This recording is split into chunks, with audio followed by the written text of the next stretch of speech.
function. With this, we need to make sure you understand some common terms.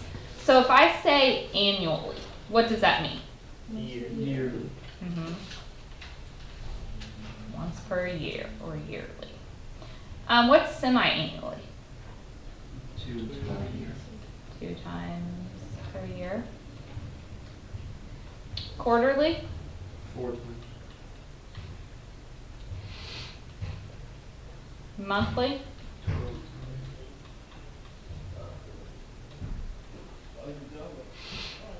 times. The one that always gets people. Daily. 365. Right.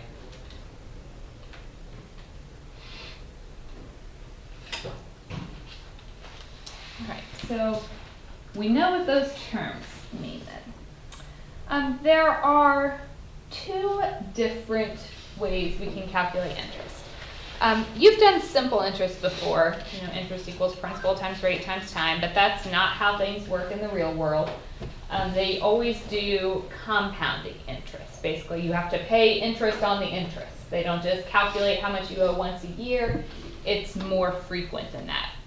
So this is the compound interest formula.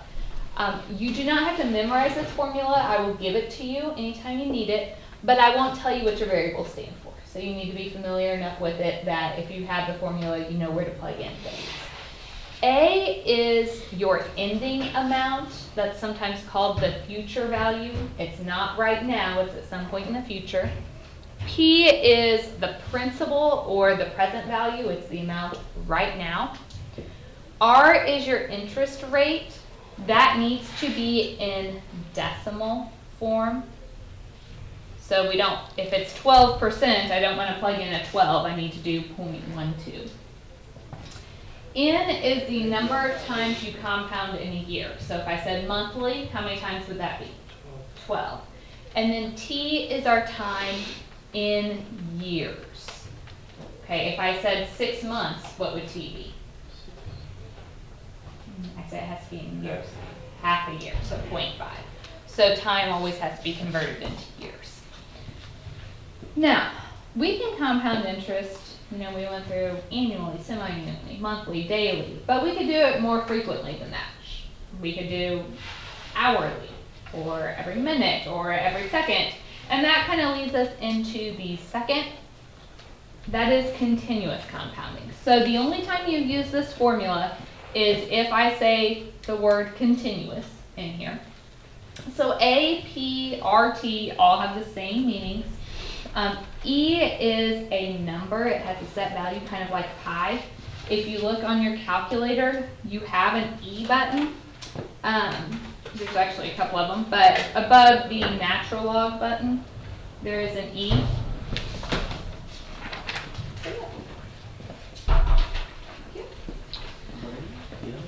So we will be using our calculator for that. Where's the E at? Above the natural log. So you see your on button. 2 buttons above that in blue, it's got E to the S. Oh. Does everybody see that? So the rest of the day today, we're just practicing using those 2 formulas.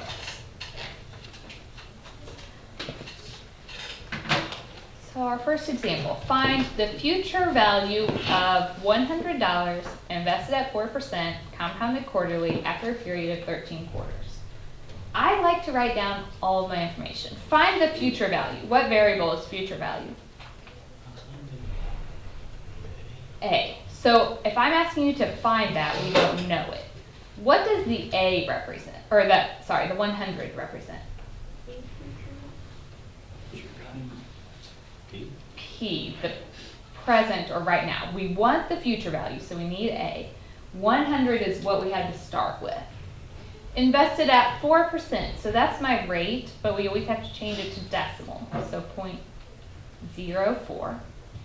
Compounded quarterly, so that gives me my N. Quarterly is how many times per year? 4.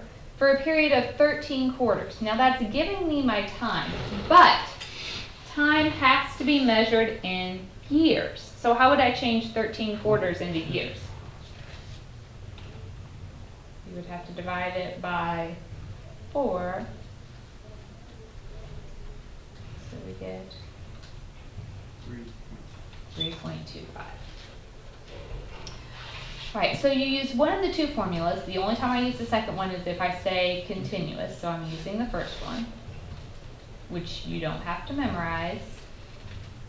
You just have to be able to use. So then we plug in our stuff. So we have 100, 1 plus 0.04 over 4 to the 4 times 3.25 power. I got 17.356. Sheesh. Just checking. I like to just plug all of this in at once. So 100, parentheses 1 plus 0.04 divided by 4 to the 4 times 3.25 power.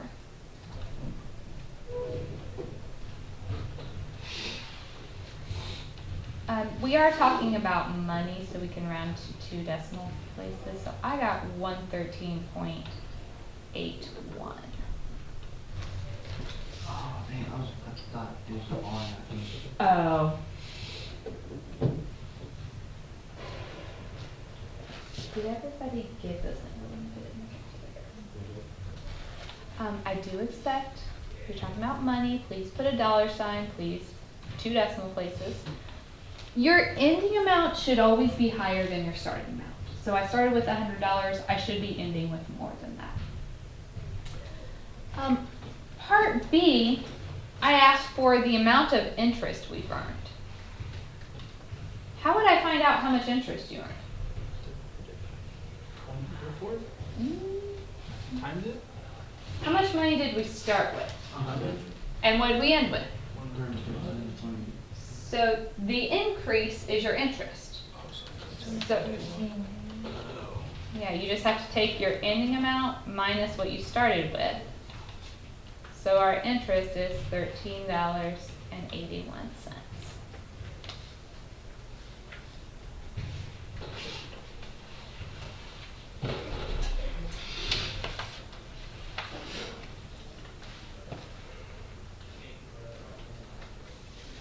Is that okay with everybody?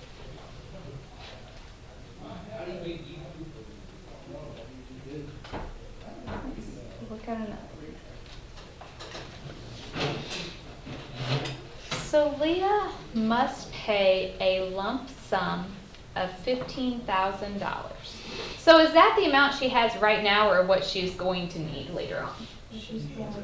What she's going to need. So what variable is the future? That's our A. What amount deposited today? What number or what variable is the amount right now? We don't know it, so we're looking for that P, the present value. At 4.8%, so what should we use for the rate? 0.03. Compounded annually, so N is? 1. Will give us the 15,000 in 42 months. So how do I find my time? In years. We need to convert that 42 months into years. How many months are in a year? 12. So 42 divided by 12 is 3.5. So now we just take our formula and plug in what we know. So A, my ending amount is 15,000. Equals P, we don't know. 1 plus 0.048 divided by 1 to the 1 times 3.5 power. All right. So you can simplify as much as you want. What am I going to have to do to get P by itself? Divide by all of that. So if you want to just type all of that in your calculator, you can. It's just going to be 15,000 divided by all of this. If you simplify it a little bit first, that's okay as well. Completely up to you.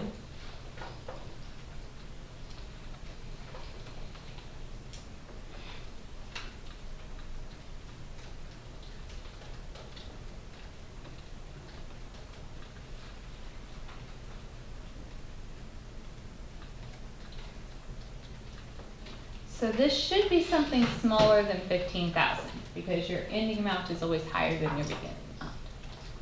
So I got $12,729. Round appropriately, 0.952, so just 0.95 cents.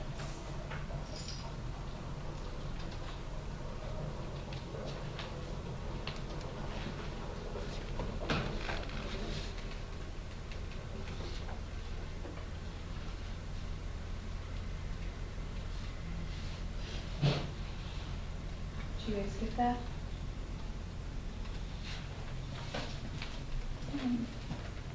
Part B says, if only $10,000 is available right now. So what's the 10,000? Money she has right now, that's our P. What annual interest rate, so I'm looking for R this time, is necessary for the money to increase to $15,000? What variable is that? That's our A. In 4 years, so the time is 4. I did not specify, I failed to put in that we're still compounding annually. I meant to include that, so it's same as the first one, that's still compounded once per year. So if we plug in to our formula.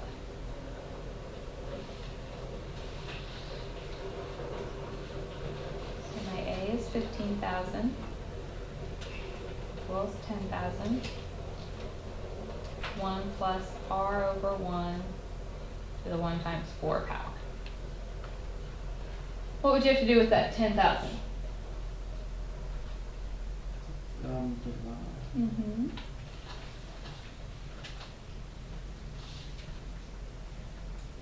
So 15,000 divided by 10,000 is 1.5. 1 plus R divided by 1 is R. 1 times 4 is 4. How do you get rid of a 4th power? Fourth root. We do not need plus or minus because can your interest rate be a negative? No. And then what would you do to get R by itself? So we have the 4th root of 1.5 minus 1. So we'll put that in our calculator.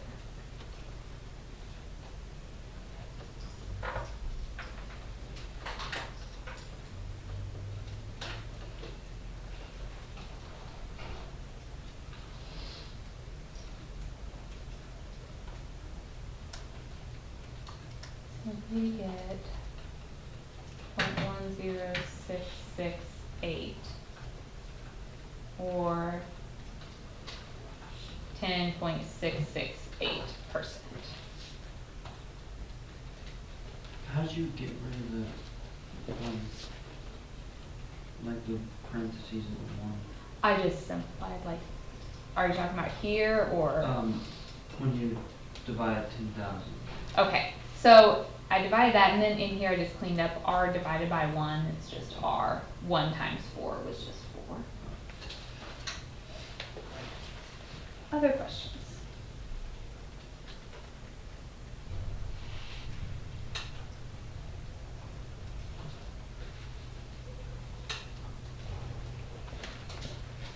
Okay. I think I'm actually going to skip the next example. Let's go to this one.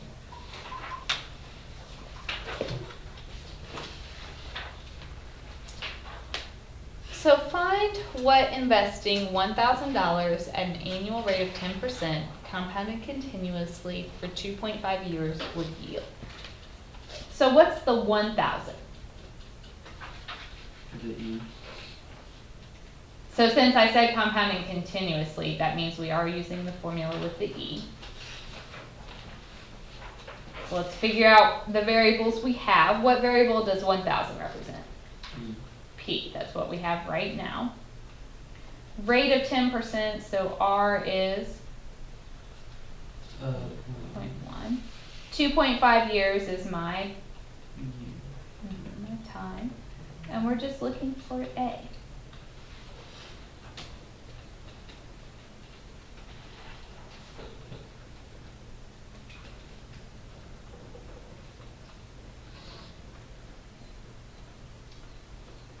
we can put this in our calculator. 1,000 e to the 0.1 times 2.5 power.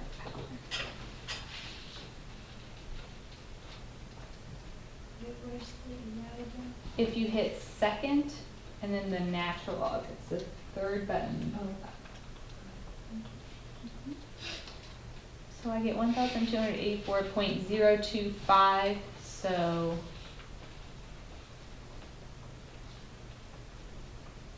round accordingly, 1,284.03.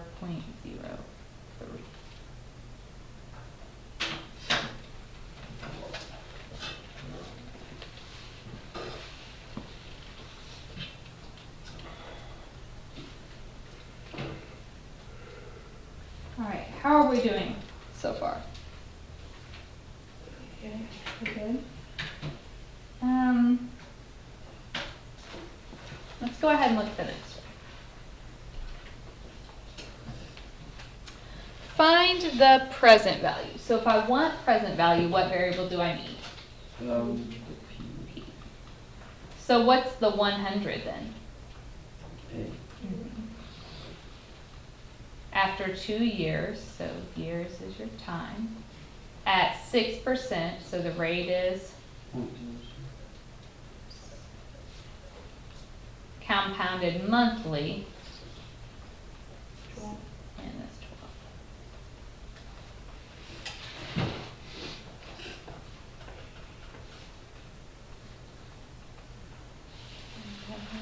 12. Equals P plus 0.06 over 12 to the 12 times 2 power.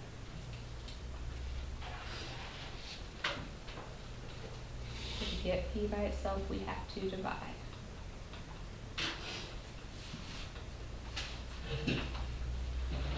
And you're welcome to, simplify things first or just plug it all into the calculator.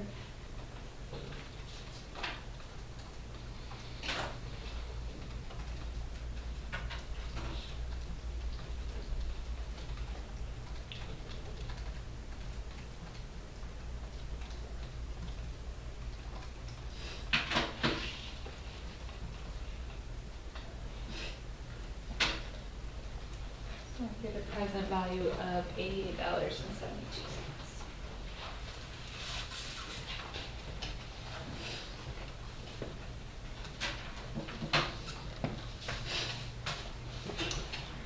I got a different answer. Okay. This one. Okay. What annual rate of interest? So what am I looking for? The rates. The rate. We want R. Compounded semi-annually. What's that tell me? Twice. So N is 2. Should you seek if you want to double your investment in 5 years? So my time is 5. Okay. Did I tell you how much you started with and ended with? Nope. No. But if I want to double it, give me a starting amount. 6. 6? Is that what you said? Yeah, I don't know. Okay, that works. 12. So if you want to double it, what would you end with? 12. You could pick any number for your P that you want, and then just double it to get A. So if my P was 10, then my A would be 1. Okay, you're just picking nice numbers there.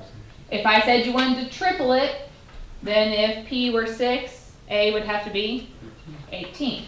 All right, so now we can plug in.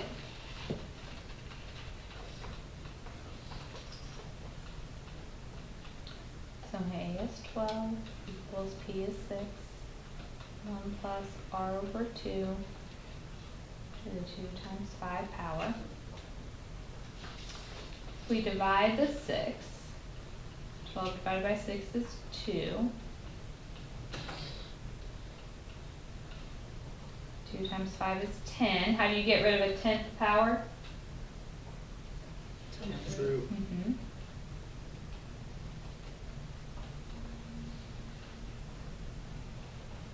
Then what would we have to do? Subtract 1.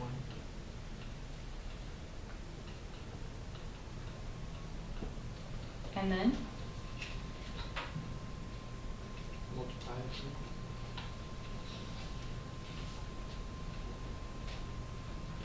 so we have to do 2 times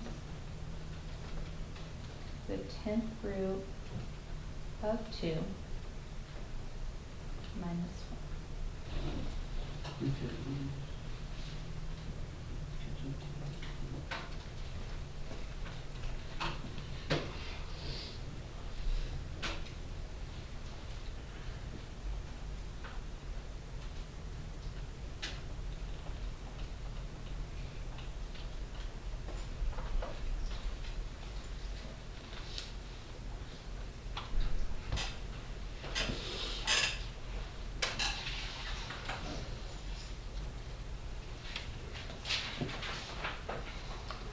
So I got a rate, I usually keep a few more decimal places on my rate, so that'd be 13.355%.